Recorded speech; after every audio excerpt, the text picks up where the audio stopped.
gente vai passar para o desafio de hoje, né? Hoje temos um desafio. Semana passada nós tivemos a participação da Simone Murua falando aí sobre o marketing digital, sobre desafios referentes ao marketing digital, né? E hoje a gente traz um case muito bacana, né? Um case assim que é bem interessante. Acredito que muitos se identifiquem aí com essa situação, que é o da indústria de alimentos Guaporé, do Fernando Matias, né? O Fernando, que é o empresário, ele tem essa indústria, é fundador, né, da indústria já há 40 anos, ela tem 40 anos de mercado, hoje com mais ou menos aí 50 funcionários, então um time, né, bem robusto, é um processo relativamente simples de produção, mas atuam na gestão, né, no topo da gestão, o Fernando, o próprio Fernando, né, na direção geral da empresa, a esposa e a filha, né, que entrou mais recentemente, mas se incorporou aí na parte da gestão. Eles não têm funções muito específicas, não, né? A esposa do Fernando cuida um pouco mais da parte financeira e a filha tenta ajudar aí nas questões operacionais, né, de qualidade e tal. E vou trazer o relato, né, para vocês dessa indústria, depois a gente abre aí, né, para discussão, a contribuição aí do nosso time, né, o que a gente poderia sugerir para o Fernando Matias em relação ao desafio que ele tem da indústria de alimentos Guaporé. Então, ele relata, né, que o faturamento da indústria cresceu nesse último ano de 2021, cerca de 30% em relação ao ano anterior. Toda a área de alimentos, na verdade, teve um crescimento. Quem soube, obviamente, quem era mais estruturado, mais robusto, conseguiu, né, se posicionar aí nesse processo, os anos de 2020 e 2021. E em 2021, a indústria cresceu aí 30% no seu faturamento. Mas o Fernando, ele tem tido muitas dificuldades para pagar as contas, né? Ele sente que os custos da empresa aumentaram, principalmente com as despesas com vendas, né? As despesas com os promotores de vendas, com as comissões. Ele sentiu, obviamente, né, com o aumento de faturamento, e geralmente se a comissão é percentual, isso acaba indo junto. Mas ele sente que isso acabou pesando de uma certa forma.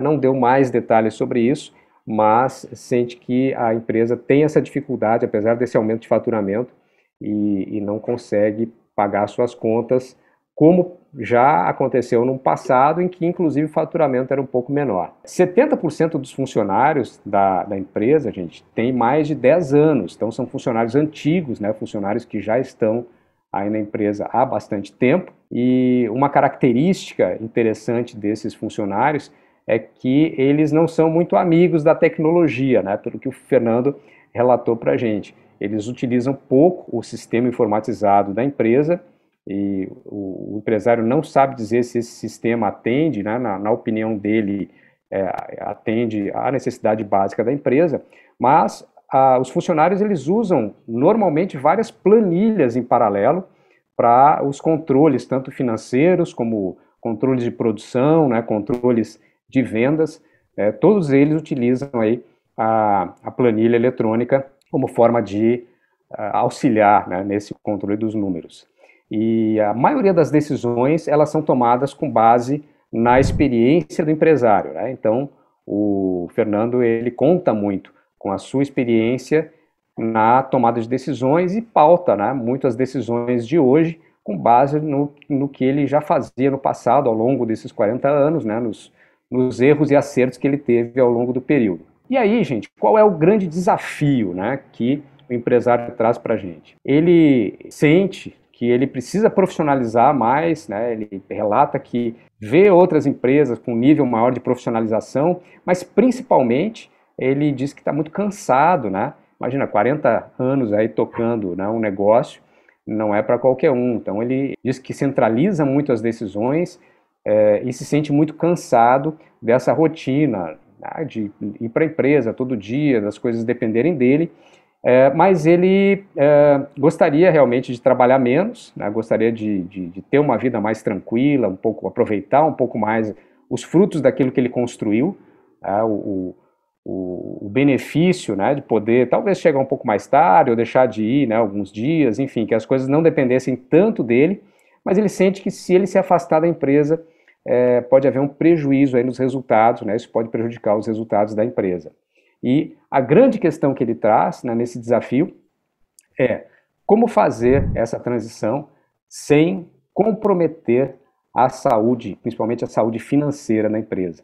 Então esse é o grande relato, né, do Fernando e trazendo aí para a gente esse grande desafio que é como ele pode fazer essa transição numa empresa já tradicional, ele que tem uma gestão centralizada, como ele pode fazer, o que dicas a gente poderia dar para ele para auxiliar nesse processo. Então eu deixo, né, passo aí a palavra para o nosso time, para o grupo que está aqui, né? A gente tem hoje Renata, tem Rogério, tem Andréia, Edivaldo também, se quiser contribuir, pode ficar à vontade, Edivaldo. Então, né, todos com algumas experiências aí. Rogério que já trabalhou nesse ramo de indústria há bastante tempo, né, Rogério? Teve experiência aí como executivo, inclusive, já passou, já sofreu um bocado aí do outro lado da linha, como se diz. Deixo aberto aí para quem quiser dar alguma contribuição. O que vocês acham que poderia ajudar o nosso empresário nesse processo de transição? Conforme você foi falando, né, eu anotei aqui e tem um ponto que talvez sirva não para esclarecer ou para ele, né, de repente tomar alguma decisão, mas até para a gente separar um pouco os tópicos aí da maneira como você falou.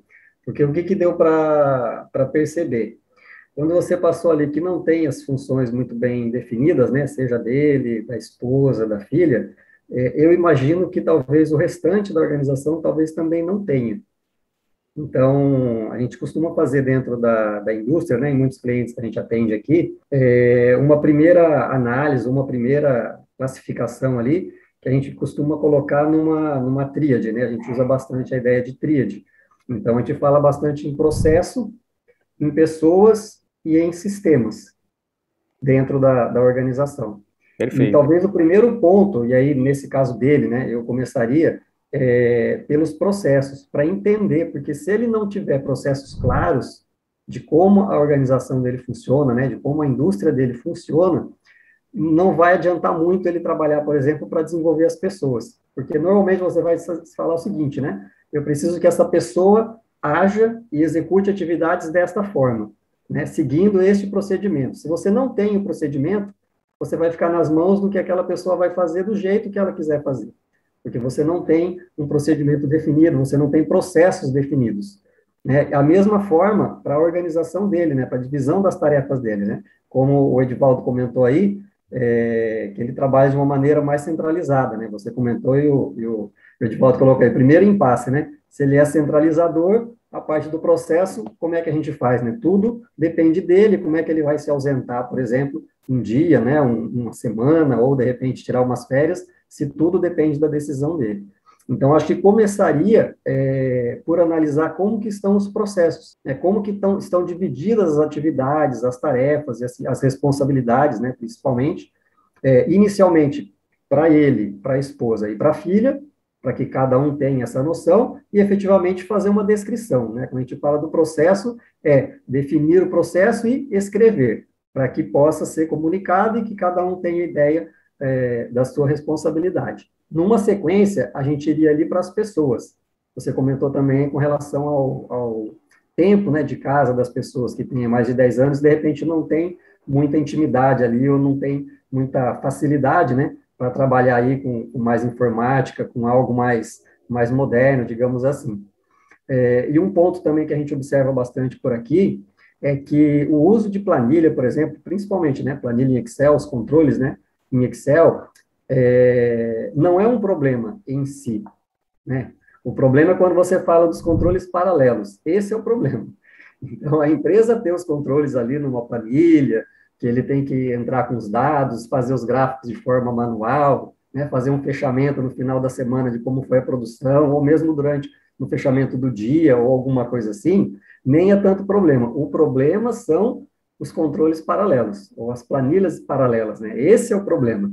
Porque, de repente, você utilizar um Excel para fazer o seu controle, não tem problema nenhum, né? Desde que você saiba as informações que estão sendo colocadas, coloque as informações corretas e siga aquela informação ou aqueles dados que estão sendo colocados lá. A hora que você falou do paralelo, eu falei, então aí, pronto, já vamos dizer, é um ponto, né? A gente não tem os detalhes, mas é um ponto a ser observado.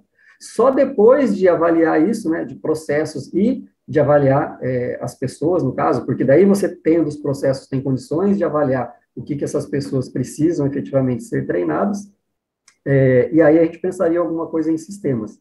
Você também não deu detalhes, ele comentou que tem, que já existe um sistema, né? Então, depois desse primeiro passo no processo, depois desse segundo passo com as pessoas, aí sim vale a pena avaliar na instalação, de repente, de algum sistema de gerenciamento aí para ele, né? Ou de relacionamento, ou de vendas, ou de marketing, ou qualquer um, na própria produção, né? Para acompanhamento, controle, gestão e tudo mais, mas só numa terceira fase. Então, acho que para ele começar, precisaria fazer essa divisão, né? E aí identificar, talvez até dentro do raio-x, eu não sei se ele chegou a preencher, né? Se ele chegou a fazer o raio-x. Ainda não Ainda fez. não, né? Então, de repente, fazendo o raio-x, para poder marcar de maneira mais clara, né? Os pontos aonde ele precisa atuar. Mas, de maneira geral, eu acho que seria começar por isso, né? Começa por processo, depois entende ali as pessoas. Claro, pode ser que tenha necessidade de você trabalhar um pouco mais os comportamentos, né? Porque não é só a parte de tecnologia, que às vezes a pessoa não tem habilidade, às vezes a pessoa simplesmente não quer mesmo, né? Então já é uma coisa mais de mentalidade das pessoas. Então, é um outro tipo de desenvolvimento. Mas, pelo menos, para entender essa característica. Porque se as pessoas estão lá 10 anos, para a execução das atividades, né, em si, acredito eu que ele não tem problema, elas devem fazer tudo muito bem feito, né, com qualidade, né, com precisão e tudo mais. Então, claro, tem todos os benefícios de você ter uma equipe aí que já tem 10 anos que estão trabalhando junto, por exemplo, né? E aí, de repente, algum ajuste que ele pode fazer ali e realmente potencializar os resultados que hoje ele entende que não estão tão bons quanto poderiam ser. Acho que para começar seria por aí. Perfeito, perfeito, Rogério. É um belo começo aí, né? Já bem recheado. Quer dizer, trabalhar aí a definição dos processos, esse mapeamento, identificar, né, quais são os processos e partindo aí para pessoas no segundo momento e depois avaliar os sistemas, né? Realmente, ele comentou que existe o sistema, que ele não sabe avaliar se o sistema atende, pelo que as pessoas falam, o sistema não atende, tanto é que elas precisam trabalhar, né, nesses controles paralelos aí, e aí realmente é aquele problema de informação desencontrada, né, muitas vezes tem informação duplicada, você não sabe onde confiar, né, se eu vou confiar no sistema, se eu vou confiar na planilha, lá pela Santa se esquece de alimentar uma ou outra, realmente é como você falou, acho que foi muito bem colocado.